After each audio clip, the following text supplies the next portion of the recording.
समस्याओं का समाधान। राजस्थान के एक छोटे से गांव में एक व्यक्ति रहता था। उसका नाम भोलाराम था। भोलाराम बहुत ही सरल स्वभाव का और मेहनती व्यक्ति था, परंतु जीवन में बार बार आने वाली परेशानियों ने उसे अंदर से तोड़कर रख दिया था। कभी आर्थिक तंगी, कभी पारिवारिक कलह, कभी समाज का तिरस्कार।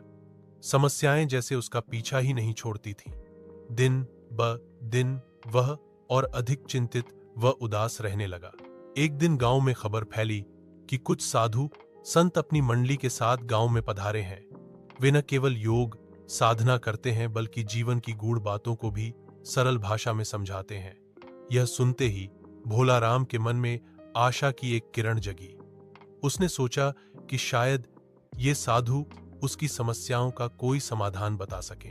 अगले दिन वह साधुओं की शरण में गया। प्रमुख साधु महाराज एक शांत, तेजस्वी और गंभीर व्यक्तित्व वाले महात्मा थे। भोलाराम ने उन्हें प्रणाम किया और कहा, हे महाराज, मेरे जीवन में इतनी समस्याएं हैं कि मैं अब जीने की आशा ही खो बैठा हूं। ऐसा लगता है जैसे सारी दुनिया की परेशानियां मेरे ही हिस्से में आ गई हैं। कृपया मेरी कुछ मदद कीजिए।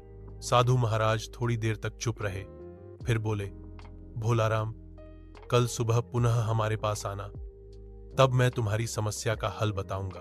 भोलाराम अगली सुबह समय से साधुओं के पास पहुंच गया। साधु महाराज ने कहा, हमारी मंडली में 100 ऊंट हैं। आज रात तुम्हें इन 100 ऊंटों की रखवाली करनी है।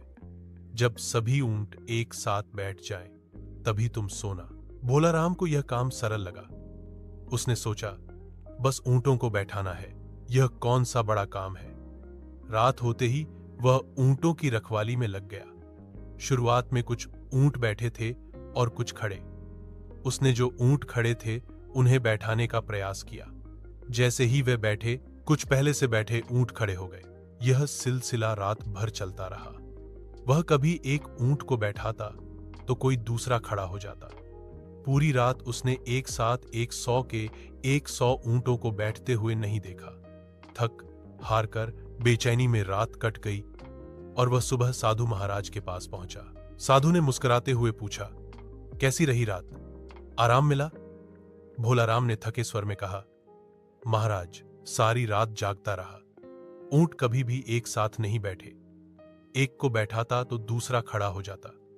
कभी भी ऐसा नहीं हुआ कि सब एक साथ बैठ जाएं। मैं पूरी रात परेशान होता रहा। साधु महाराज अब गंभीर हो गए और बोले, यही तुम्हारे प्रश्न का उत्तर है भोलाराम। जीवन के ऊंट भी ऐसे ही होते हैं।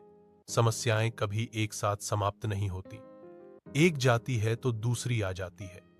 कुछ समस्याओं को तुम सुलझा लोगे, लेकिन कुछ नई फिर खड़ी हो जाएंगी। यदि तुम यह सोचते रहोगे कि जब सारी समस्याएं समाप्त होंगी तब चैन से जीऊंगा, तो वह दिन कभी नहीं आएगा।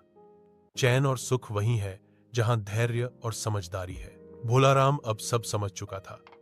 उसकी आंखों में आत्मबोध की चमक थी।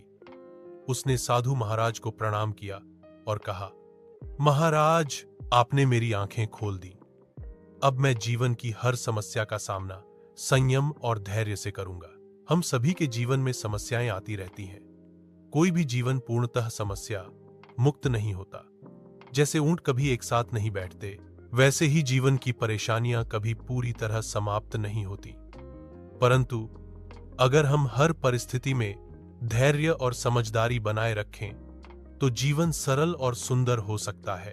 समस्याएं जीवन का हिस्सा हैं। उनसे डरिए मत, उन्हें समझिए और सहनशीलता से आगे बढ़िए।